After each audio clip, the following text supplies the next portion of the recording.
Hello everyone and welcome back to another episode of Inside Battlefield. My name is Tom, community manager at Battlefield, and last week we sat down with the narrative team to talk narrative and story for 2042, and we had some questions if we could also maybe do a little Q&A section, so that's what we're doing today. So back, or technically still sitting here with me, are Michael and Joe. So folks, welcome again. We're happy to be back. Yes, thank you. How is it going today? It's about the same as last week. It's It's going pretty. Yeah, about the same. Feeling good. Thanks for these questions. Yeah, so welcome back. For folks who missed last week's episode or don't know you, could you please give a quick introduction about yourself and what you do here at DICE? Yeah, I am Michael. I am an associate narrative design director here at DICE, and I was the narrative lead for 2042's Year 1.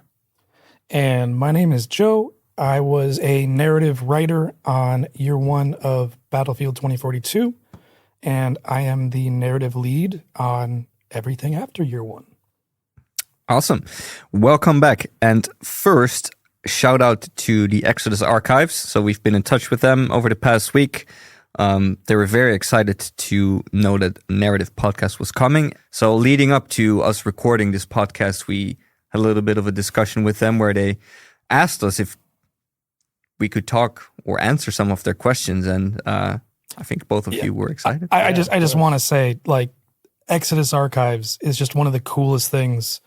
I might be incredibly biased, considering what I do for every day, but like just seeing that thing pop up and grow and evolve over time, like it's so cool. Like it's so cool to see the engagement there. Like it's special. It's exciting. We've watched it since before it launched, as they were talking about launching it, and I think it's been a source of energy for this team. Definitely, just the excitement from that community does a lot for us. I love it. I think it's also why we're so excited to talk about here today as well on the podcast. So shout out to the Exodus Archives and everybody else in the Battlefield community that just loves narrative stories. We're very excited to talk about that today. However, I digress. Q&A. Boy. We have some questions. We're just going to go through them. Just a few, I'm sure. Just a few. Like, I'm not going to count them because there are a ton. Oh my God. So whenever we do a Q&A, I do want to give a small heads up that there are obviously some questions we cannot answer. We don't want to give any spoilers. We don't necessarily want to talk about the future of the story or even what goes on beyond 2042. Really? We can't use this to just spoil everything? Sorry. It would make our job so much faster. It really would. Yeah. Just tell people what the story is. just tell them. So let's just dive into the first question. So was reclaimed, and please excuse me if I don't pronounce this correctly, Zlín, Czechia, always on the radar since the beginning of season 1, or did it consequently narrow in on that location in the end? We definitely narrowed in on that location. Part of the journey of choosing a location for a map is looking at what art is pitching. So in that example, you have a bit of a biome and you have a point of interest in the map. So we had a rail yard and we had some vegetation.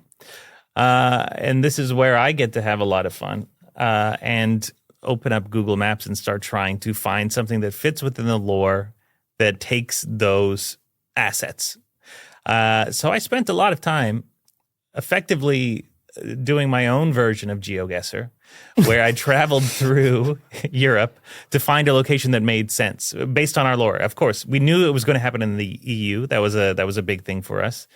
But finding a really interesting place to put it was the challenge. And so I spent a lot of time walking the rails because, of course, the train yard is a very important part of that map. And Zlín just fit the bill perfectly. It was really an interesting region. I want to go there someday now. My travel plans include Czechia for sure. Okay, awesome. How does the narrative team go about deciding the location and place for the next map?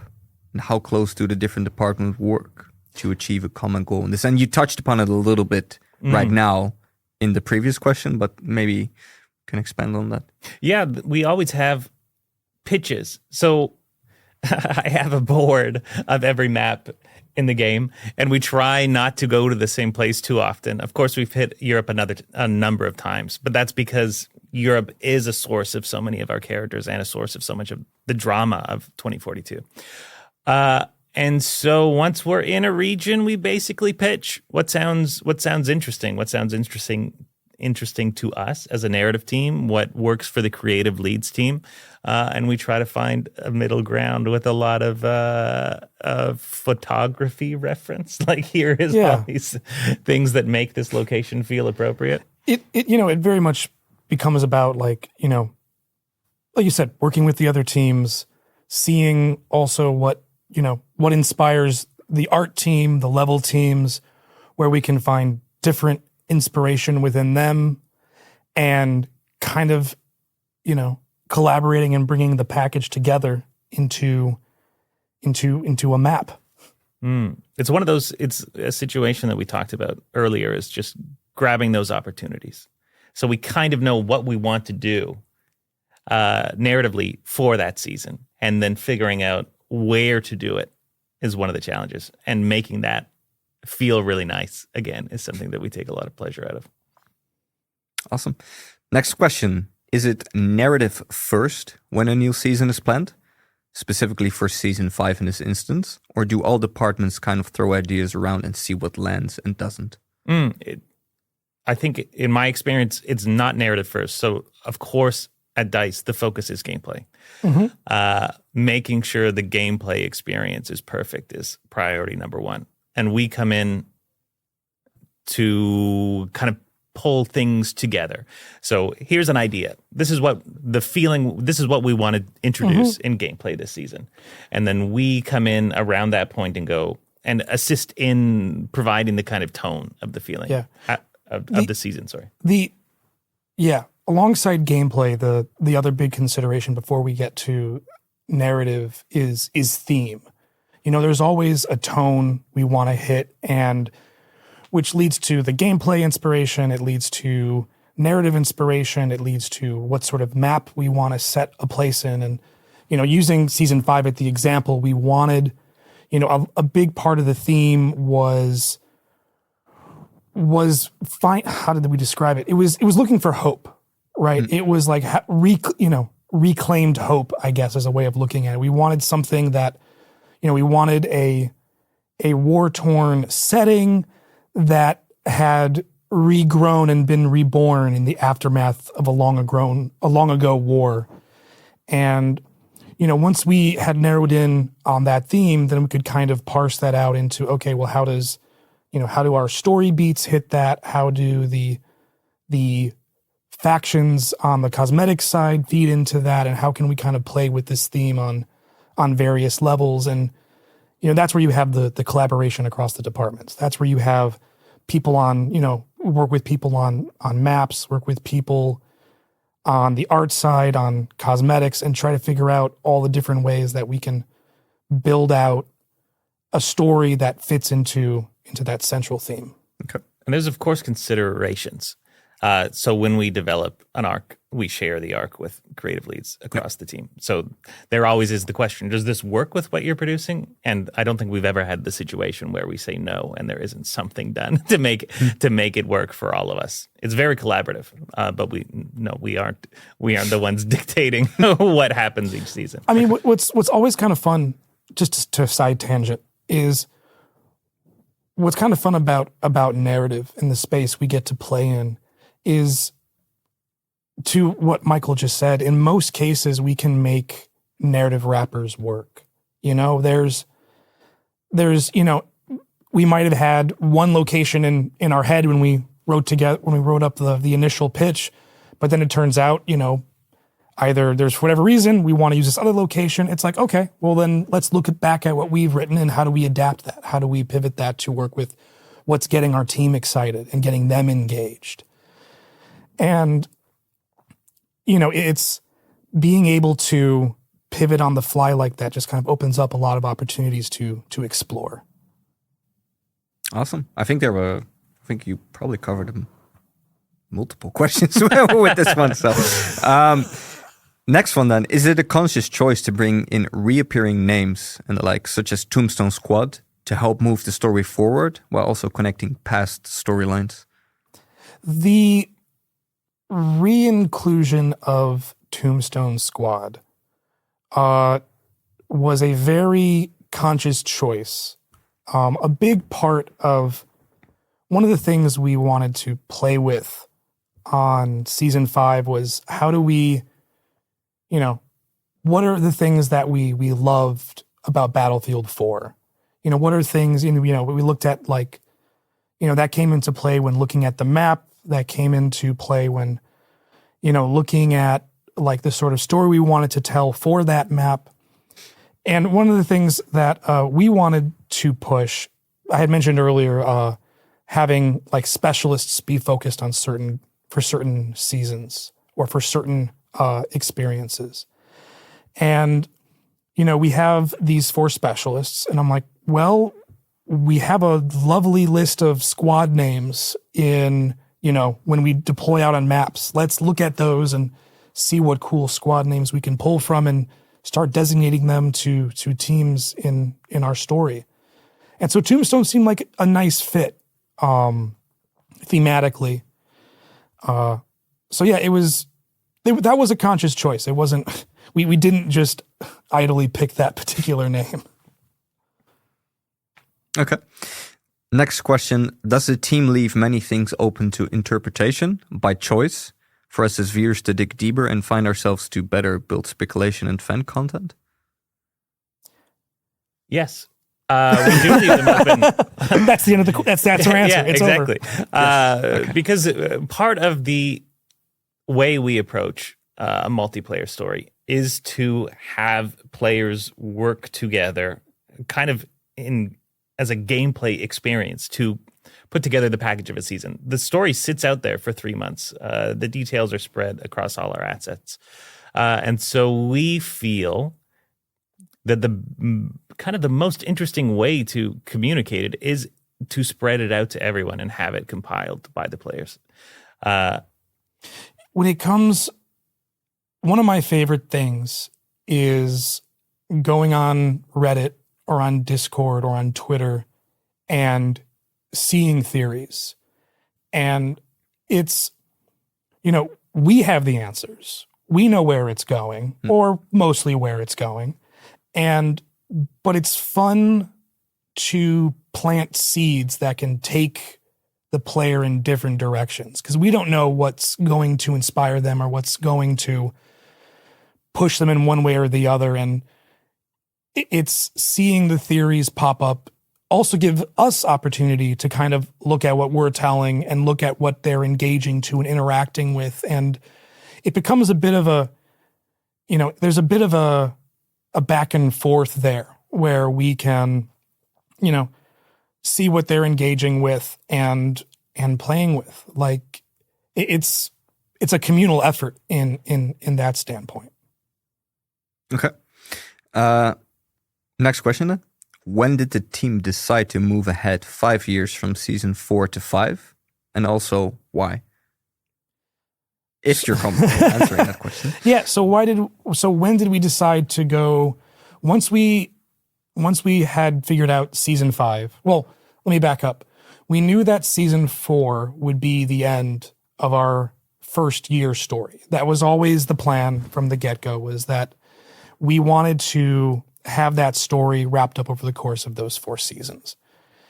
And so with that in mind, we started planning out what we wanted our story to be going forward, and what sort of journey we wanted to take the no-pats on in the future content. And that was when we decided we wanted to do a time jump, because it gave the chance to split characters up. And sorry, you were going to say something. Oh, I was just going to jump in because the where does year 1 end? How does it resolve? And year 1 story is about this weather shaping tech. It goes really wrong.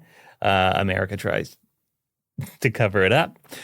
And we learn what it is and what it can do. And so the question became at the end of year 1, well, does Oz succeed or does he fail? And wouldn't it feel so pointless if we did all this effort and the tech fails and the world doesn't change? That would suck.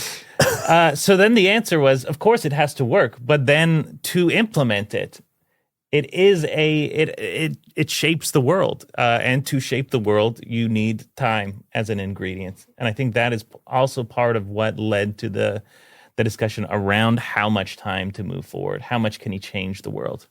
Yeah, it's, a lot can happen in 5 years. And I think, it gave us a chance to kind of, start this next story on its own legs, built on the foundation of year one, and with the chance to grow and explore this new world now that this massive shift has happened within it. And, lots of technologies can change in 5 years, which is nice. And that's all I'll say on that topic. Okay. Thank you. Okay, next question then. This is an interesting one. Is the Battlefield 4 Final Stand DLC canon? That is a good question. Joe? Just immediately drop it up. I am of the opinion that, to a certain extent, everything is canon except for the things that aren't. And what I will say on this particular subject is there is certainly something in Season 5 that points to Final Stand essentially possibly being canon. But that's not to say we can say when Final Stand takes place. Fair enough. Answer. Fair enough. Thank you. Do you have a favorite character for both of you? I do. And it's definitely Blasco. And the reason for that is the creation of Blasco basically existed through all of year one. We had our first thought about this character before we knew their identity at all as part of season 2. We wanted to seed a character for a longer period of time. So Blasco. The Admiral. Yes, the Admiral was a title that was assigned to Blasco for a very long time before we knew much about them. And so they showed up at the end of season 1 leading into season 2 when they cross over with the Exodus. They help them around Panama. And so just the development of that character, it started with the title. She grew into someone who I felt was so compelling. We put so much effort into that character. It's just something about her that she's very effective. I like her background. It was just a ton of work. And it's kind of, for me, it was the culmination of my work on 2042, at least in year one. So it was, I just have a special attachment to that character, I'd say. I would say narratively, my favorite would be Zane, just because I was so heavily involved in that particular character. And it was a really unique character to explore. And I'm also I'm a sucker for hero characters, and he's a very honor-based and valor-based character, and I just love writing those. And on the flip side, gameplay-wise, I'm a Falc main, and I love playing as a medic, so that's my favorite there. Okay. I also love Crawford. Such great gameplay lines. I love that character. Phil did quite a job on Crawford. Like, sorry, guys, good. You can only pick one favorite. Oh, okay. No, cool.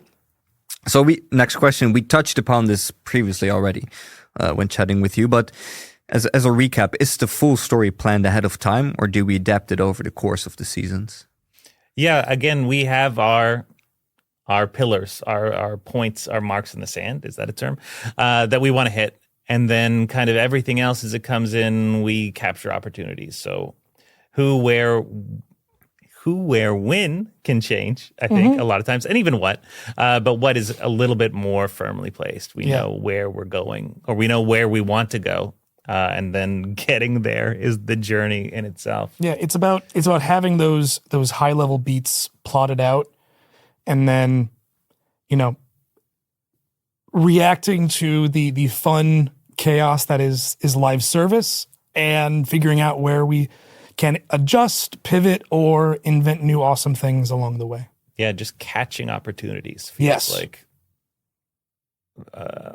method number one. What's interesting that's going on that we can tie to what we have makes the whole thing so much better. Cool.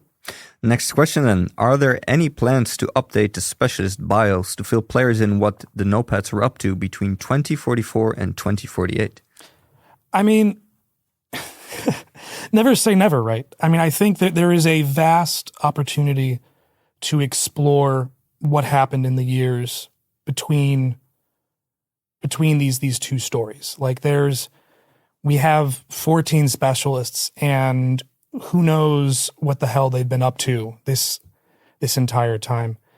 And I think that, I think that there's stuff that we can still play with, and stay tuned for how we play with it. Cool. Thank you. And also, I just want to add for those who enjoy the stuff that we put in, like the bios, we may have a little surprise for you coming down the road. Just keep your eyes out. Or ears. Or ears. Okay. Again, another question that we touched upon slightly already, but maybe here again we can give a recap. Can you talk more about the narrative team's processes when dealing with a story this comprehensive? Maximize the number of avenues that we can spread the story out between. Yes, and then document as well as possible. I mean, track everything. There is a lot of tribal knowledge in the narrative team at this point.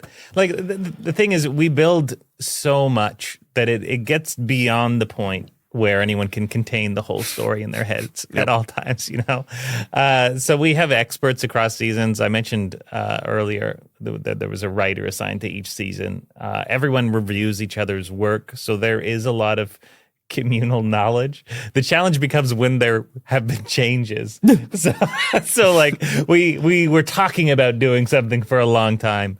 And then one of us goes, well, we did that, right? And it's like, oh, no, that never went out. Oh, okay, I'll pull that out. There's so much information like that. I don't think we've slipped up yet. I don't think we have. Something that I push a lot, and I am a firm believer in this, is because our story spans such a long time, is as much as we can, just date everything. Yes. Like up front when we start figuring stuff out, have a date in mind. So 1, we can validate that initial date. And then 2, so 2 years later, when we need to verify when something happened, we know. Just because it's so vast with so many characters and factions and organizations. Like we need to just be mindful at the creation phase of when things are taking place, and, not just hope we'll figure it out later. Yeah. It's a lot of reviewing content as well, in case we forget when we want to bring something in. Like, I think I've watched the Exodus trailer about 800 times. We built a timeline at one point because we had to. We were like, we need to know.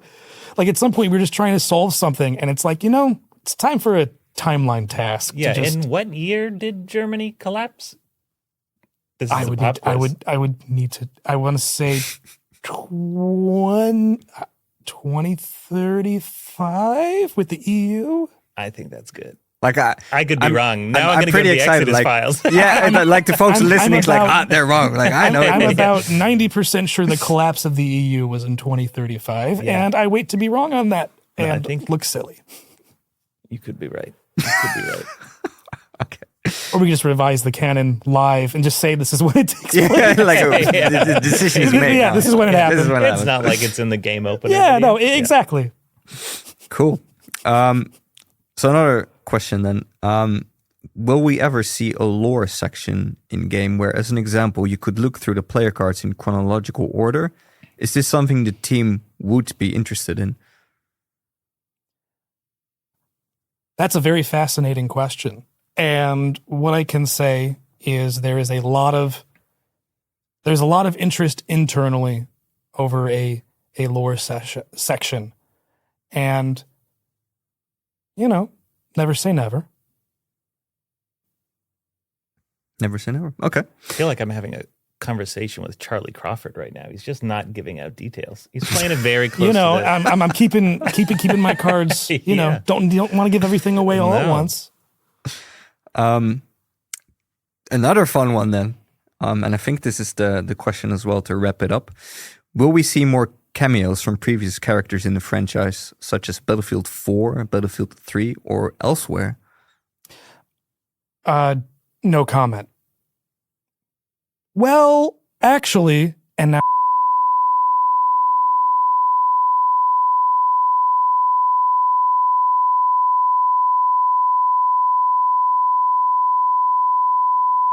that's going to be pretty exciting.